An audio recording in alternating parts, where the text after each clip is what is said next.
Diyanet İşleri Başkanlığı geçen hafta 5 Ağustos 16 Eylül tarihleri arasında hac ön kayıt ve kayıt yenileme işlemlerini E-Devlet üzerine başlatmıştır.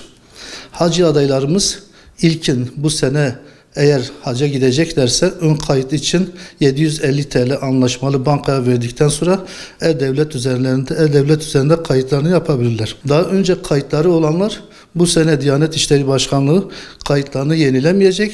Kendileri E-Devlet üzerinde kayıtlarını yenilemeleri lazımdır. Bunun için de herhangi bir aksaklık olunca il müftülüklerine başvurmaları lazımdır. Ön kayıtlar bittikten sonra kesin hac adaylarının sayıları belli olduktan sonra ileriki aylarda büyük bir ihtimalle Kasım ayının ilk haftasında olacak. Kurallar çekilecek. Kurallar çekildikten sonra verilen takvimler içinde 3 ayrı geçen seneki bilgiye dayanarak 3 ayrı taksitle bunlar kendi ödemesi gereken ücretleri 3 ayrı taksit biçiminde yatırabilirler Diyanet İşleri Başkanlığı'na. Kayıtlar daha doğrusu kurallar çekildikten sonra Diyanet İşleri Başkanlığı gidecek olan hacıların %60'ını kendileri götürüyor. %40'ını ise özel ajantalar götürüyor.